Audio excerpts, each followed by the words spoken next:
Let's see if it works. Hi there, everybody, and welcome, welcome. We're having some internet troubles today, and we can't quite figure out why. So we're thinking maybe it's because it's 0 degrees.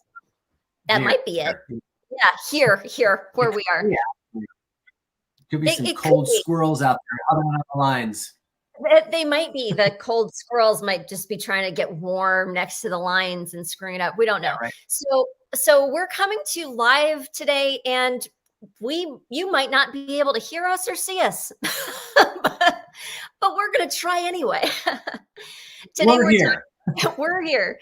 Today we're talking about the principles of core centering. We're talking about achieving mental well-being through core centering. And I see that we've got some eyeballs on the screen here. So if you're here with us live on Facebook, LinkedIn, or on YouTube, hey, would you do us a favor and pop something in the comments? Can you see us?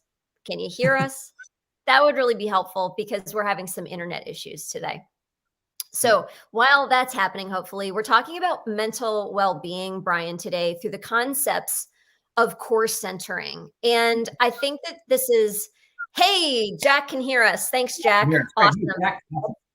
That's really good news. Thanks for coming, Jack. So mental well-being is something that I'm really excited to talk about today, Brian, because it's personally affecting me today.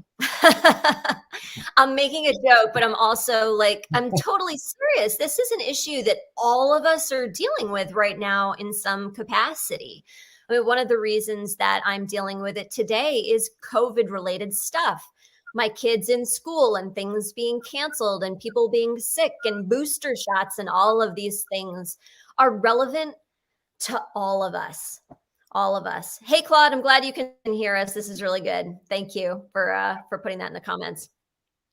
So this is a really relevant conversation. And what is apparent to me, Brian, as I talk with colleagues and clients and things, there's a lot of people that don't have tools.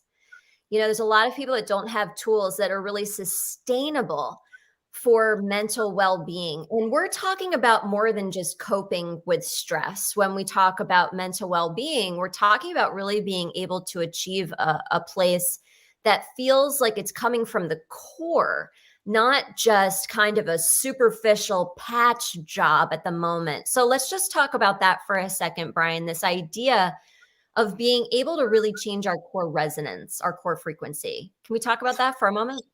Yeah, absolutely. Ani, such an important topic. You know, we've been talking about this for a while.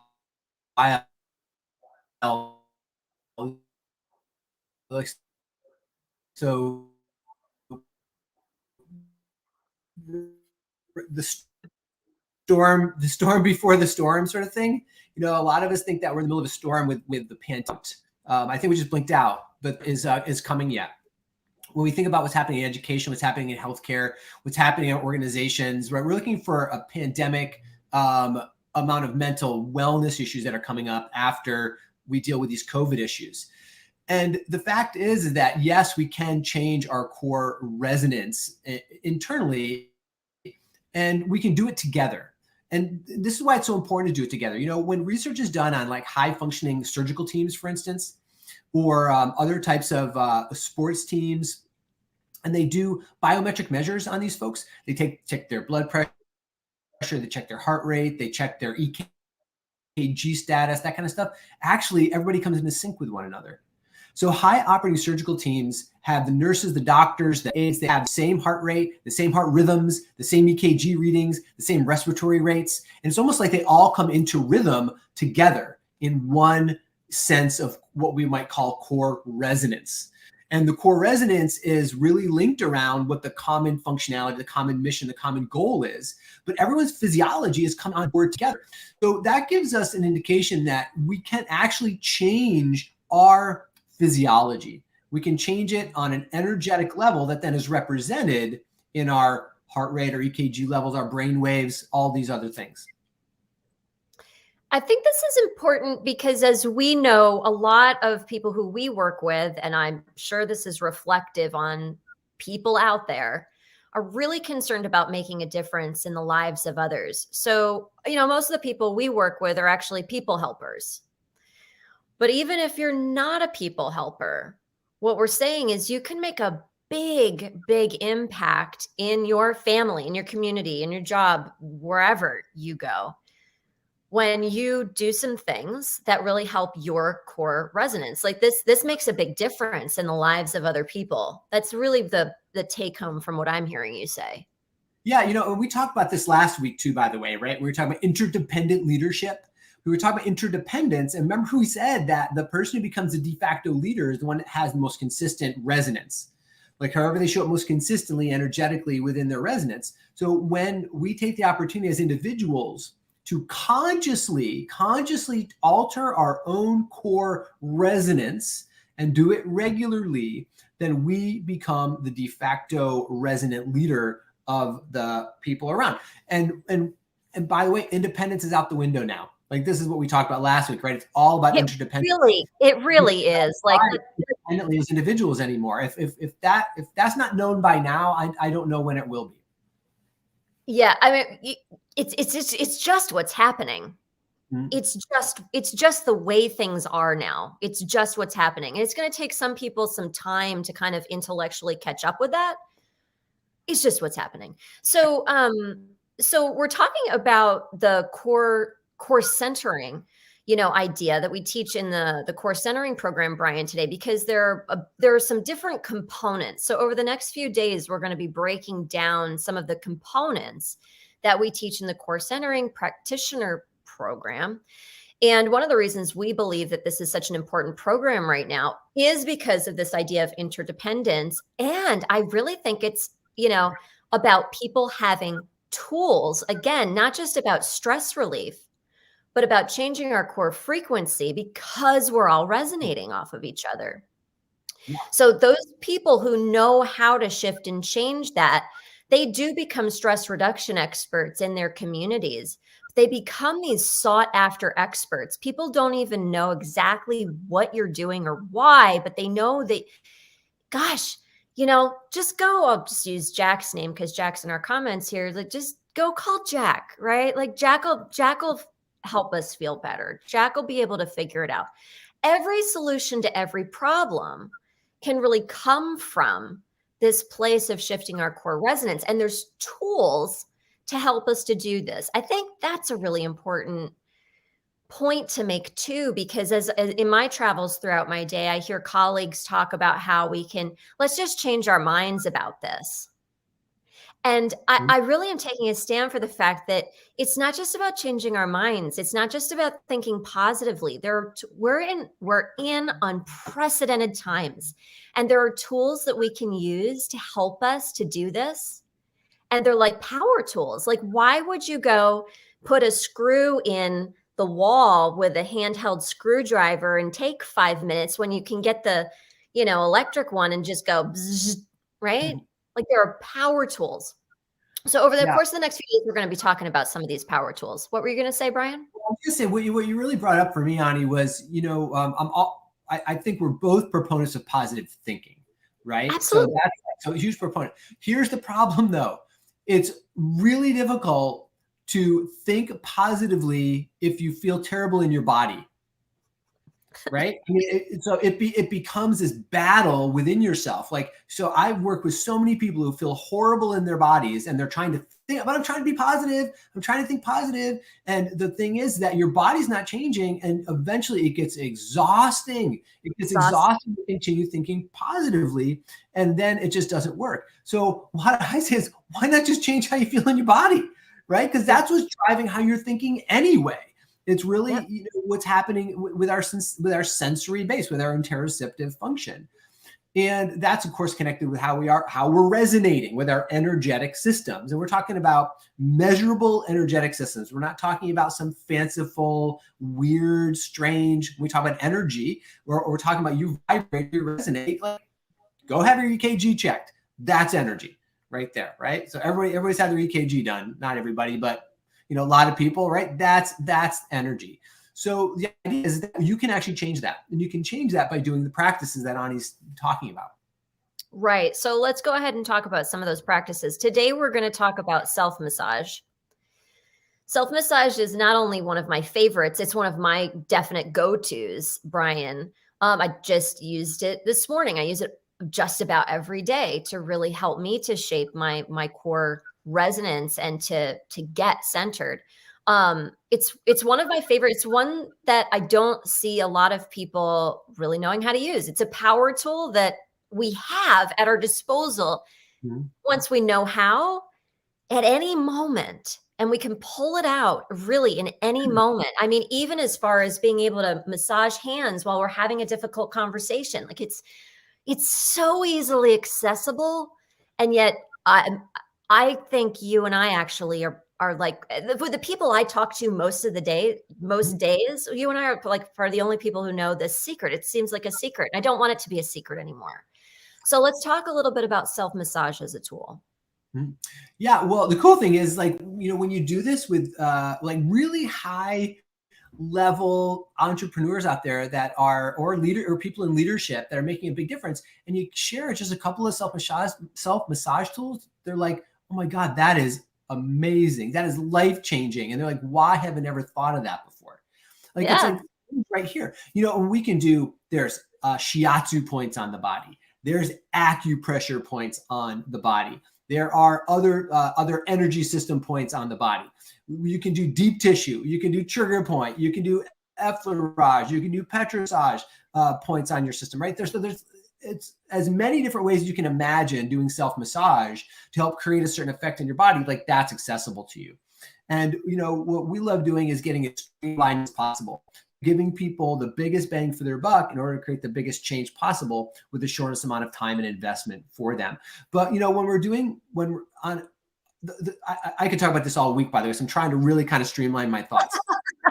It's kind of unfair. Like, let's Yeah, have a few-minute conversation about something we could yeah, talk because about for days. you get physical effects when it comes to self massage. You get physical effects, you get emotional effects, you get mental effects, and you get energetic effects. So we could talk about it in every one of those levels, like just physically, right? So when you massage your own body physically, what's happening? You're increasing blood flow.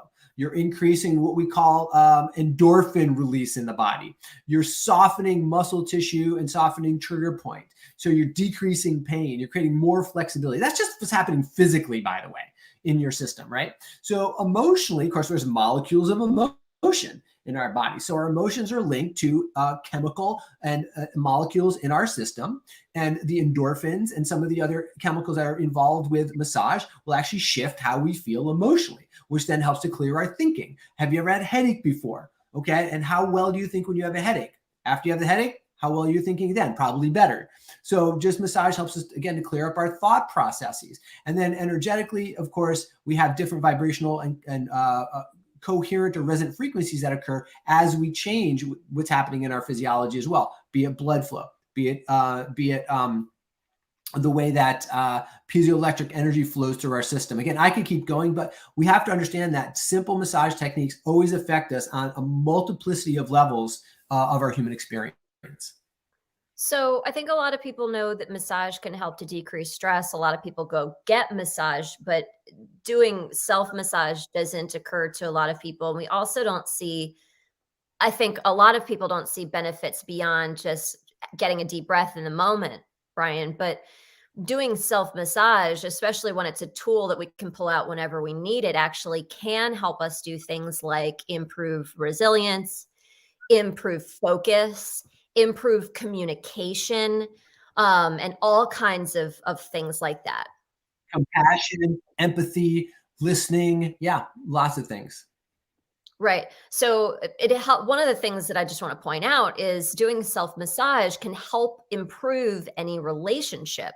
So whether your goals and what you concentrate on in your life has to do with health or focusing on wealth or focusing on relationships, improving any of those areas of life, self massage can really help with that. So you were saying like body, mind, energy kind of thing, and also in every area of life.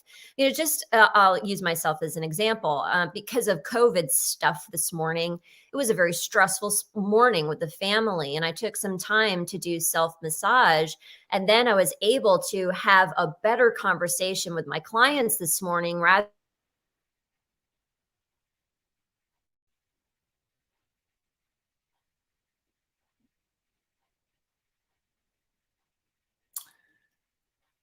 Okay, I don't know if I'm still on or if Ani's actually on and I'm not on anymore. I don't know what one is actually happening. So if Ani, are you back? Yeah, I'm back. I don't know if Can you you hear me? blinked out or I blinked out. I'm gonna change back to my hotspot, but what I want to do, Brian, is my internet kicked me off. Can we go and do a little bit of self massage? Can you pick a point for us to do and lead us through that? Sure. Yeah, absolutely. So actually, I'll just do a really quick technique. One of the easiest and most favorite self massage techniques, especially for people who are spending a lot of time sitting at a computer like we're sitting at right now, goes something like this. Okay, so I'm going to turn around, and so you can look at the back of my head as you do this. So this is what we're going to do. Go ahead and look to the left. Look to the left. Take your right hand, put it behind your head, and take your fingers and just let your fingers sink in to the muscles just below the base of your skull. So they kind of just compress in there. Let those kind of compress in, and then slowly turn your head back to the right. And as you turn your head to the right, just drag those fingertips across the base of the neck. So you're just dragging these muscles as you're turning your head. So you're just going to turn your head to the right, all the way over there. Good. Get a little shake out. Hey, now you're looking at the right. Left hand comes over. Sink fingertips into the base of the neck. So you've got a little pressure, just a little bit of pressure. And then look back to the left. So just turn your head back to the left. Drag those fingers across the base of the neck. Big deep breath. All the way over. Okay. Hey, we're looking to the left now. How about that? So go ahead and right hand comes across. Sink the fingers in. Drag back to the right. How easy is this? Turning it back and forth. Nice and slow. Just turning the head. This is so ridiculously simple to do. One more time. Let the fingers sink in. Turn the head back to the other side. How many times a day could you do this and just continue to create blood flow back and forth? So I like to just do it about 3 times back and forth. Sink those fingers in. You can go a little slower if you wanted to. You could give a little more pressure. You could give a little less pressure. Whatever feels good for you. This isn't rocket science. It's just a matter of thinking about increasing blood flow and softening and loosening the muscles around the neck and the head. Talk about that headache deal. Let's get rid of those. And if you happen to find a spot like I just found here that is a little more tender, you can just hang on that just a little longer if you want to. Do an extra breath or two, and then continue back and forth. So I don't know what you're seeing back there, but I'm guessing the back of my neck is looking kind of red. Is my neck looking red back here? Mm-hmm. Yeah. Yeah. So I've got some blood flow happening at the base of my neck. How's that feel, Ani? It feels so good. The part that I'm on right now is the internet troubles. It's right. It's feels so nice. Wi-Fi connection right there. Wi-Fi They point. said we needed to reset our router, but I think I just needed to do that. Okay. That was So a good choice, Brian. Thank you. absolutely looked like you needed that one. So that's a very super simple self-massage technique. That's just a dragging technique. But then you can combine that again with some acupressure points as well. And so one of the things we do in the core centering practitioner program is we teach people a whole routine, a whole self-massage routine interwoven with the other elements of the program. So I'm going to put a link to this program in the comments because it's open for enrollment and we'd love to see you in there. And we'd love to see you in there because I can't imagine what change this would make when people know how to do these things for themselves and teach other people how to do them. Like whether you're at work, whether you're at home, whether you're at a community gathering, you could do what you just said, whether you do it, by yourself. If you don't want to do it in front of other people, you go in the bathroom. Mm-hmm. Right? and you do Yeah. it. But imagine what you could do if you did it in front of everybody else. Yeah. Imagine what kind of, like, this is one of your greater visions for the world, a world in which we could actually massage our own necks in front of everybody else and have that be cool and, like something everybody does. It'd be like putting on your socks, right? What if Exactly. practicing these self-care and these self energy medicine techniques was like as acceptable as getting dressed in the morning? Like Yeah. that's kind of I think one of my dreams for the future. Yeah, absolutely. So that it's that, well, we like to say that new health is normal, so it's no longer alternative or something that you need to hide in the bathroom to do. That it's normal. So that's self massage. So we talked about one of the components of core centering today. We're going to talk about another one tomorrow.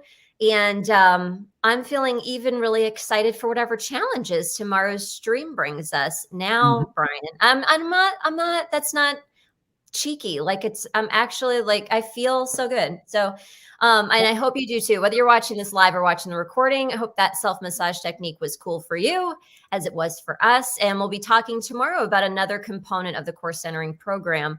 So we'll see you then. All right. See you tomorrow. Thanks. Bye. Thanks, Brian. Bye.